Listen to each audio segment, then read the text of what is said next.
let's talk about that huge Xbox announcement. There was a lot of chaos in the fandom, a lot of crazy hot takes.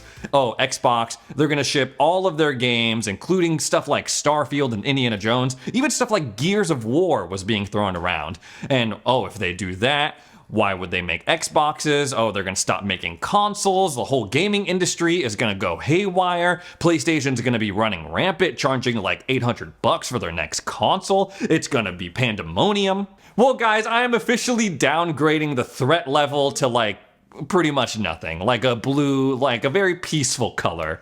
Because while they did confirm that certain games were being shipped to other consoles, they were going multi-platform, they kind of reminded us that they've always been multi-platform. Obviously, we know that Xbox games launched day one on PC and on Steam as well. And while they did confirm, yes, they are taking certain titles and making them multi-platform, they did remind us that Xbox as a game publisher has always been multi-platform.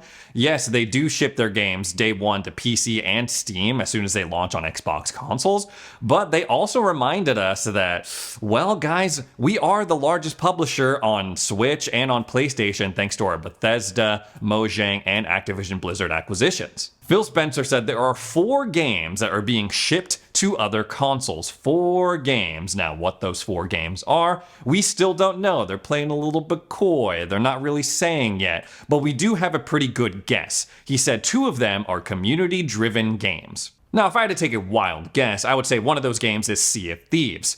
Game's like 6 years old at this point, and like Phil Spencer is saying, it's probably reached its total population limit that it's ever going to reach on Xbox and PC. This video is sponsored by Hawked. Hawked is an exciting new extraction shooter that's about to launch on consoles and PC. Jump in solo or squad up in this new PvPvE experience. You take on the role of a renegade, and your job is to solve puzzles so you can get glyphs to open up the treasury and find the artifact that lies within. But be careful, because you're gonna have to fight your way through disciples, deadly traps, and other renegades. Find the playstyle that's right for you by swapping out weapons, exo and ward gear, boosters, and artifacts. And with seasonal events, each including its own unique Renegade Pass, the story is constantly unfolding, new threats will arise, alliances will shift, and you will always have something awesome to play through. Hawked is launching on the 15th of February, and if you want to get in on the action yourself, check out the link in the description for a free download. In the lead up to the launch, they're also doing special giveaways on Twitch. From February 15th to March 7th,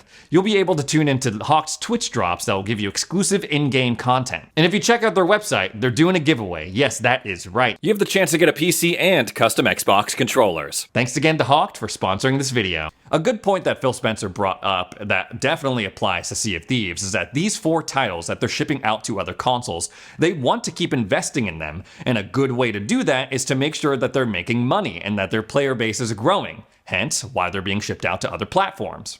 If they ship out Sea of Thieves to PlayStation consoles and they get crossplay working on that, that would be an awesome boost and an awesome incentive for Xbox to continue investing in that game.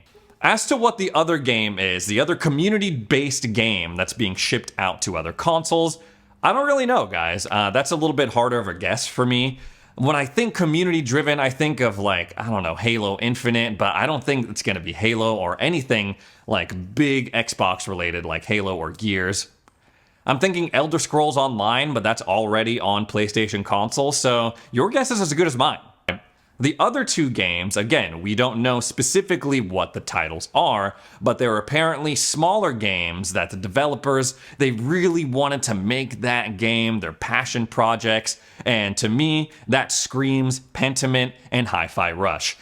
Pentiment was a smaller game, didn't have a lot of fanfare, and Josh Sawyer has described it as like a game that Pentiment, it was just a story that they wanted to tell, a game that they really wanted to make a passion project. Hi-Fi Rush definitely falls into that category as well. Smaller game, a game that pretty much no one knew about until its surprise launch last year, and it's a huge departure from what Tango Gameworks usually makes, which is like horror, thriller games. Both of those games have already been named in the rumor, so I would say those are prime candidates to be the other 2 games that Phil Spencer is referring to here, which would bring it to Hi-Fi Rush, Pentiment, Sea of Thieves, and one mystery community-based game that are being shipped out. All games that I don't really care about if they show up on PlayStation 5 or Nintendo Switch. which is why I'm reducing the threat level down to like almost nothing. Because the one big question, the one worry that I had as a fan was when rumors started popping up naming games like Starfield and Indiana Jones being shipped out to PlayStation 5. I was like, no. Hi-Fi Rush, Pentiment going on Switch and PlayStation 5, that's one thing. Shipping out Starfield, shipping out Indiana Jones, that is a whole other can of worms. Tina Amini literally was like, Phil, are any of the games that are being shipped out named Starfield or Indiana Jones? And he said no. And that is the most important, in my opinion, takeaway from this whole announcement. Because we still have a reason to buy Xbox consoles, to invest in the Xbox platform. There are still going to be games that you could play on an Xbox console that you can't play on a PlayStation 5. And he even further clarified, saying that yes, even though we're shipping these 4 games to other consoles, don't take it as a signal that everything is going to be shipped over. But at the same time, these clever little geese, man, they kind of left the door open if they ever really wanted to go true multi-platform. Because they said the word platform, like I'm saying right now in this video, like a million times. They're like, oh, we want the Xbox to be the best platform for creators. We want people to play on all sorts of screens, all sorts of devices. And in this moment, we can take it as, oh yeah, they want to grow the Xbox platform by expanding their presence on PC, expanding their cloud gaming presence, expanding their mobile presence, and their, home console presence. Of course, that's part of it. But they did also say that in 5 to 10 years, we're going to see less and less exclusives, and I 100% agree with that. We'll talk about that a little bit later. And don't worry guys, he also said the thing, when everyone plays, we all win. I was literally just talking about this in my last video. He said it like 3-4 times. They covered pretty much everything that I wanted them to talk about in my first initial wish list that I put up a couple of weeks ago. They addressed the multi-platform rumors, they threw out some stuff to get us hyped,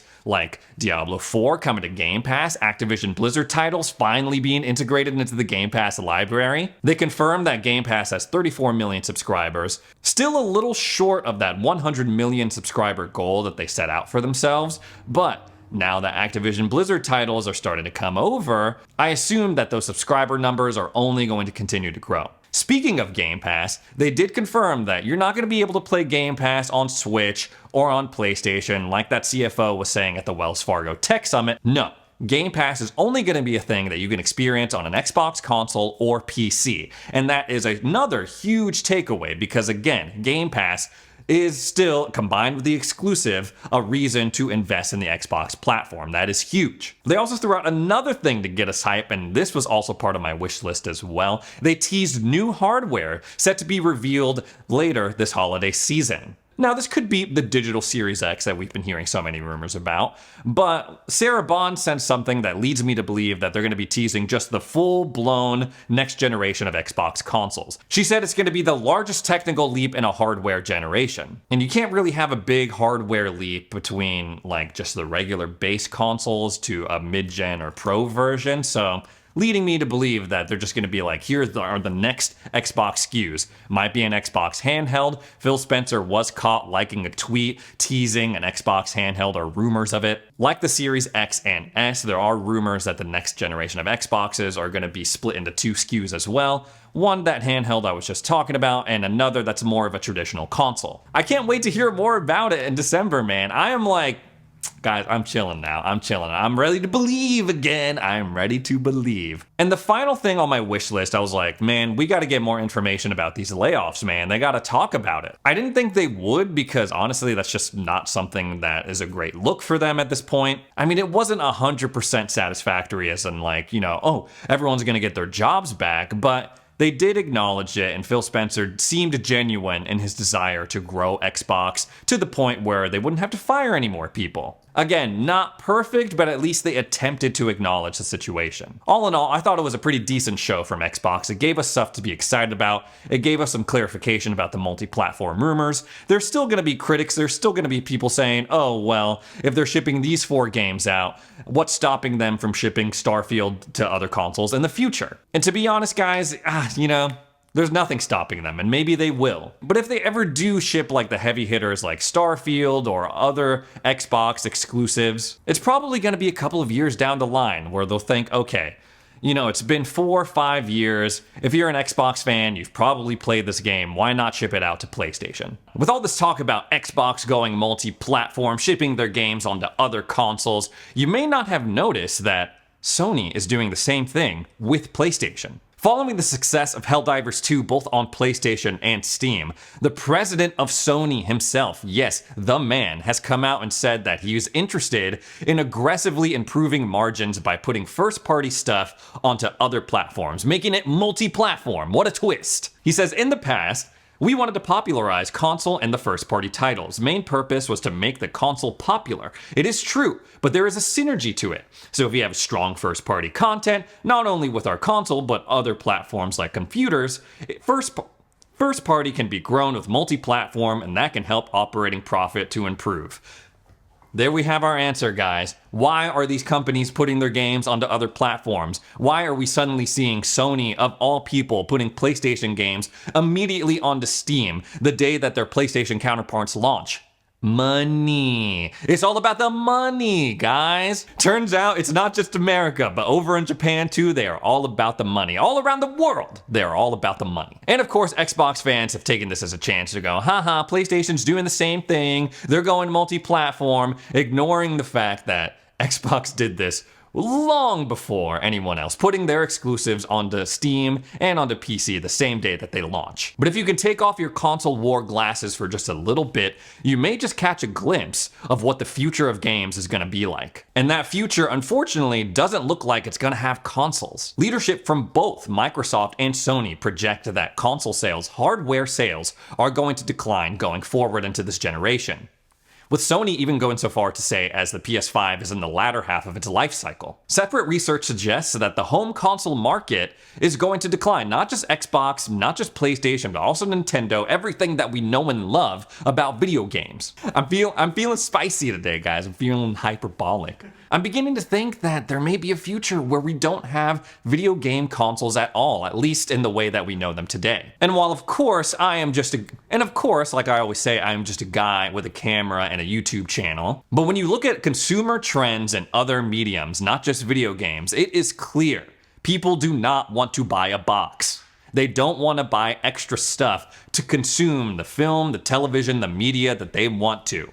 Nobody wants to buy a cable box to watch their favorite TV shows or movies. They'll subscribe to something like Netflix, Hulu, any of the streaming services, or they'll get YouTube TV if they really want to have that cable experience, but it's built into the TV. There's no extra stuff that they have to get or plug into that TV in order to watch what they want to watch. When was the last time you walked into someone's house and saw a Blu-ray player prominently displayed in their entertainment center? No one wants to buy DVD players, Blu-ray players, CD players, MP3 players. That is stuff of the past. They want it directly on their phone, or they want to beam it to their TV and into their eyeballs. And so I often wonder, why wouldn't video games follow suit? But that's contingent on a very important thing. They have to figure out cloud gaming. As it is right now, it's not fun. It's gotten worse since it launched, for Xbox at least. I'll sit in a queue for like 15-20 minutes, and then it'll be like, ooh, sorry, we couldn't connect you to the gaming session. And then once I do get in, the experience is very hit or miss. Either it works flawlessly, I'm having fun, I'm having a great time on the game, or it's like a laggy, buggy mess. But if they could figure that out, if they could crack the code to seamless game streaming, with the rise of cloud gaming, if they ever figure out cloud gaming combined with, oh, I could just play these games on a PC, those factors together will, in my opinion, eventually, I'm not talking tomorrow, I'm not talking next year, I'm not talking next generation, but might eventually lead to the death of console gaming. So it turns out Xbox is alive and well. Xbox Ready is alive and well. And if you want to stay Xbox Ready, make sure you subscribe to the channel and set your notifications to all. And once again, thank you to Hawked for sponsoring this video. Check out the download link in my description and jump into the action right now.